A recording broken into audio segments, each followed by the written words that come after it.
What's up, guys? Today we are checking out the brand new Gearbox GX2. Gearbox had a few goals with this new paddle. One, go back to the old style of Gearbox, which was building their paddles like a tank with less break-in and more consistency. Two, add an edge guard for people who aren't a fan of edgeless paddles. And then three, introduce their new SST 2.0 core, which is much more dampened than their previous paddles. So let's talk about it.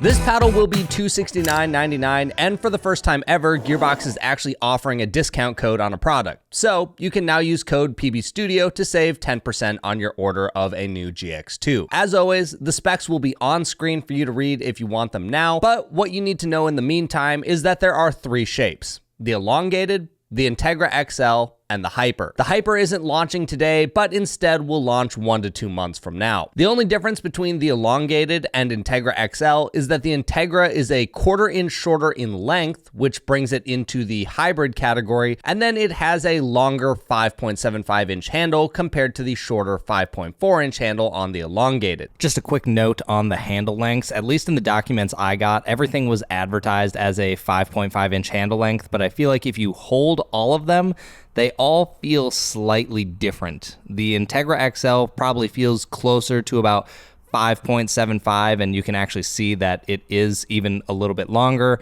And then both the Elongated and Hyper feel pretty similar, probably closer to about a 5.3, maybe 5.4 inches at best. So even though the spec sheet has them all as about the same, they don't quite feel like a true 5.5 inch handle. So just keep that in mind if a two-handed backhand is something that is important to you. The only thing I wish Gearbox had done was added the extra 1/4 inch to the width of the Integra XL and made it into a true hybrid. I really just don't agree with the decision to not do this, particularly because the paddle has an extremely low twist weight. So in my opinion, not maxing out the dimensions rarely makes any sense, and especially for this paddle, I don't think it made sense. Yes, there may be some people who love it for not having as high of a twist weight, but I think for mass market, people benefit more from the higher stability than they don't. The Integra XL basically acts as a short elongated paddle or a skinny hybrid. Now, as I'm sure you guys have already noticed, this is Gearbox's first time using the SST core and an edge guard on their paddle.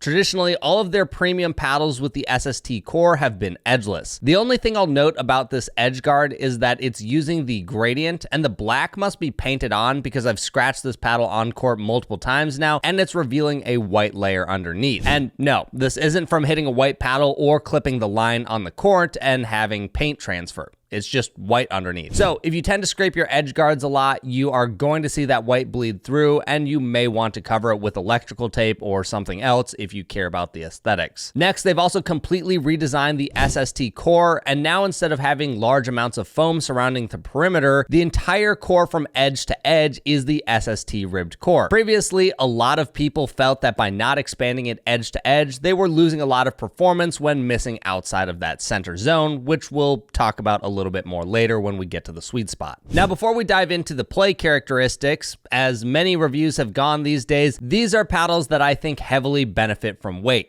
And if you try it and hate the paddle, then I really think you should try adding some weight before you make your final decision, because I was surprised how big of a difference it made. Out of the box, these are on the low end of stability for the type of shape that these paddles are, with the Elongated and Integra hovering at around 5.5 for twist weight and the Hyper at 6.27. One of the biggest reasons I think this paddle benefits from weight is how it changes the feel of the paddle. In stock form, from the first few play sessions, I had an incredibly hard time feeling the ball. In fact, I would put this as the #1 most muted paddle I have ever played with. The only paddle that might be more muted would be the Owl Quiet paddle, but I haven't really played with one of those extensively to say for sure. Early sessions, I found it very hard to gauge how hard I was hitting the ball because it was so muted. Sometimes I would think I hit an excellent dink and then it would be high. Other times I thought I hit a terrible drop and it was perfect over the net. So there was just this sense that I never really knew how I was hitting the ball, and that didn't really inspire a lot of confidence. However, by adding weight to the paddle, I found that it both helped lessen the muted feel and increase the power considerably. It almost reminded me of how the carbon true foam responded with the right amount of weight, where it became much more enjoyable and the performance enhanced a lot. In fact, the feel changed so much that I had to take the weight off at some point just to make sure the paddle hadn't broken in and changed drastically, because as soon as I took the weight off, it went right back to being very muted and hard to feel the ball again. And as mentioned, power did go up considerably on the Elongated and the Integra with weight. Prior to adding the weight, I would have put these in the all-court category at absolute best. However, with the weight, I would start saying that these are all-court leaning power. For the Integra XL, I placed 6 inches of half-gram tungsten tape at the bottom throat moving up, and I didn't really want to bump up the swing weight much more than it was already, so that's why I opted to put the weight lower on the paddle. On the Hyper, I did the same 6-inch strip at the throat of half gram,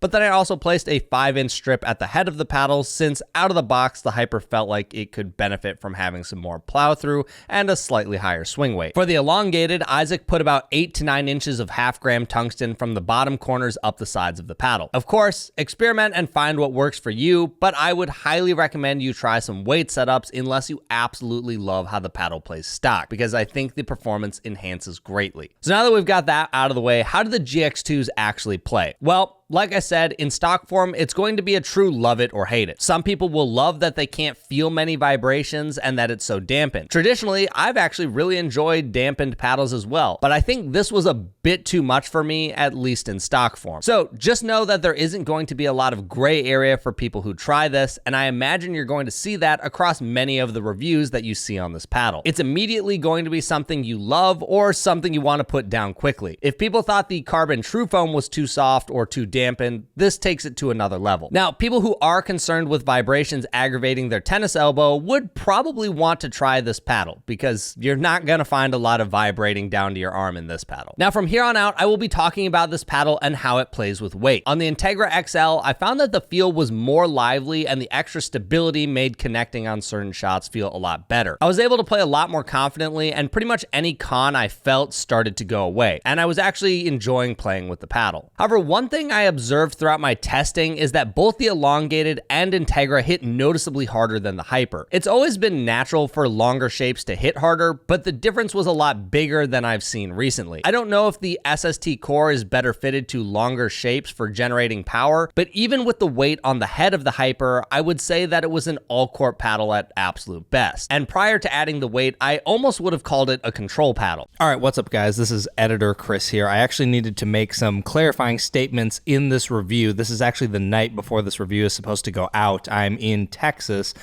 and I got to hit Pickleball Pursuit's GX2 Hyper. And now, prior to hitting this, my Hyper and this review of the Hyper was quite a bit different. So I knew that he believed his hit fairly hard, or what sounded like in line with my Integra and Elongated. However, the GX2 Hyper that I have is much more soft and dense feeling and really doesn't hit that hard. I would say it's all court at best. Even though our Integra and Elongated really didn't seem to break in or change much, we actually had an Integra that really wasn't used much, and it felt the exact same as our broken in one, quote unquote broken in. But anyways, I got to try Lewis's, and his hit exactly how ours did, and it felt awesome. I think it was a great paddle, had an awesome sweet spot, very good power. In fact, it probably would be my favorite one of the bunch if mine felt that way. So I say all of this to say that I don't know if my GX2 Hyper was a bit of a lemon, if there is more of a break-in period on these. Lewis has said he doesn't really believe that his changed much. So it's hard to say. The Hyper's not going to come out for, another month or two, so there's plenty more time for people to hear reports about if these paddles are changing or not. But I did just want you guys to be aware that mine was really nothing special and, in fact, different than the Integra and Elongated, but Lewis's was in line with ours. So just take that for what it's worth to you. But yeah, I would definitely say the Hyper, at least how Lewis's played, would be my favorite of the bunch if mine played that way. As far as the differences between the Integra XL and Elongated go, outside of the Elongated feeling a bit more powerful and slightly slower in the hand, there really wasn't much. You're losing a tiny bit of reach on the Integra XL, but you're shaving off swing weight points for it. I think the biggest reason to choose the Integra over the Elongated is if you want that longer handle. Otherwise, I think they play quite similar overall since they didn't add width to the Integra. My choice between all of the options would be the Integra because I do appreciate the longer handle, lower swing weight, and the higher amount of offense. As far as sweet spot goes, stock, I think it's pretty subpar and I had a hard time connecting with it. But again, after weight, it was put into a spot that I would say was on par with most Gen 2 paddles. So if you know you like having a very forgiving paddle, you'd want to opt for the hyper shape and not the Elongated or Integra XL. What I will say is, I do think it's a more gradual drop off in the sweet spot than it has been with previous Gearbox paddles. It felt like a very sharp and steep drop off before, and now it feels like the sweet spot feathers out and doesn't completely lose all the power the second you miss slightly off center. So I do think that is a welcome upgrade compared to the previous Gearbox paddles. Now for spin, these do have smoother faces than most competitors on the market, which isn't a big surprise since Gearbox has always played it very conservative relative to their competitors for grit. While I didn't find myself feeling that I was missing shots because of having less grit, it certainly would have helped shape some of those shots better in my opinion if it did have more. I found I wasn't able to make serves or drives dip as hard as other paddles on the market, but I will say, out of all the Gearbox paddles I have hit, this probably is the best one in terms of ball shaping. But previous Gearboxes were quite difficult to put massive amounts of spin on the ball because they were so poppy. So spin is probably about average these days on the GX2s, and I wouldn't call it a super standout feature, but it's also not completely hurting the paddle either. It's just kind of middle of the road. Now I want to do a quick comparison. You really can't compare the GX2s to any other non-Gearbox paddle since they're so different from everything else on the market. So I'm going to be comparing the GX2 to the Hyper Ultimate 16mm. The first few things I noticed are that a fully broken in Hyper definitely has the edge in power over the GX2. The ball comes off very hot, and when you take large swings, it feels very trampoline-y. Whereas on the GX2, you get less of that trampoline response, and it's more dense and plush feeling. The Ultimate Hyper was already a fairly muted paddle, but in comparison to the GX2, it feels much easier to feel the ball off of the face. So I think people who want raw power will want to consider the Ultimate Hyper or Pro Ultimate 16mm. But if you want something that is all court leaning power or even just be all court without weight, then the GX2s are what you're looking for. The GX2s will also be considerably more maneuverable at the net, so if that's a high priority in a Gearbox paddle, keep that in mind. I think ultimately what you really need to consider is if you want full power or an all court to all court leaning power paddle. So what are my final takeaways on the GX2? I think this paddle reminds me a lot of a carbon true foam Genesis.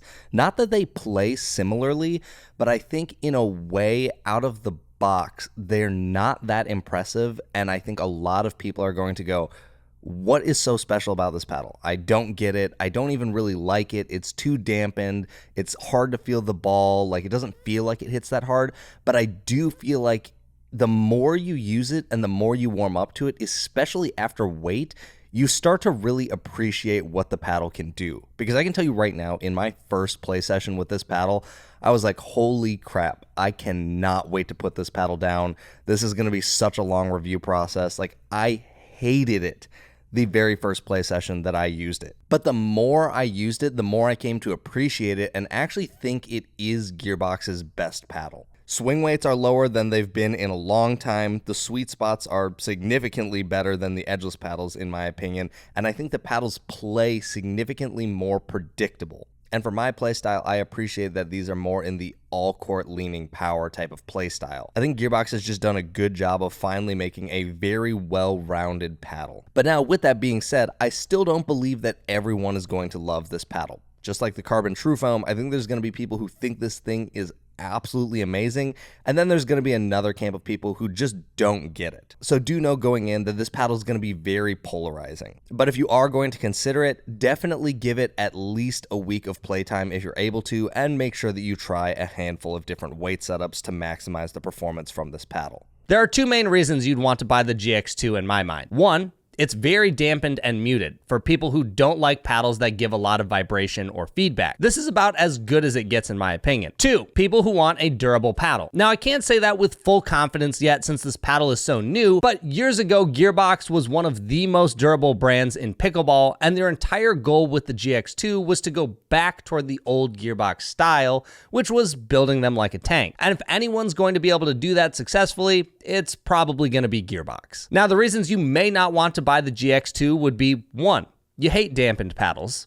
2, there are a lot of paddles in the all-court to all-court leaning power category that are considerably cheaper. While they won't feel like the GX2, you certainly don't have to go spend a premium price to find something in this category of power. 3, you're looking for as much power as possible. While I do think the Integra XL and Elongated are deceptively powerful, they aren't going to compete with something like the Yola Pro 4 or even a broken-in Ultimate Hyper. 4, and finally, if you don't like customizing your paddles, then I wouldn't recommend the GX2s because I definitely think they play better by customizing them. I think that the biggest thing is that paddles priced at $250 plus have recently all been power paddles. Power is what the premium has been placed on right now. So having an expensive paddle that is in the all-court leaning power category is probably going to seem a lot less appealing with how many options are available in that category for a cheaper price. I feel like it's a similar thing that happened with the Carbon True Foam Genesis. People just expect that if you're paying top dollar, power comes with it. But I want to emphasize that power isn't everything. And I've said this many times and I'll say it again. I think that most people would be better off with an all-court paddle, and once the regulations calm down and the hyper power paddles are finally removed under the new regulations, the GX2 will probably still be a reasonably powerful paddle. Plus, it's just going to be hard to match Gearbox in overall build quality. And to some people, that very well may be worth the premium, but only you can decide that for yourself. I do think with the introduction of newer foam core paddles, we may start seeing brands give Gearbox a bit more run for their money with durability. I know that Diadem is offering a lifetime warranty on their upcoming Blue Core, and not even Gearbox offers that on their SST Core. The other big benefit that I give Gearbox props for is actively working toward building paddles that no longer have a large break-in period and continue to change over time. That's something I really respect when it seems like a lot of companies couldn't care less about core crushing or a break-in period changing their paddle in drastic ways. It's refreshing to have a company who can create that and still have a performant paddle. So overall, the GX2 is a very solid lineup from Gearbox. I actually quite liked playing with the Integra XL much more than I expected to. It's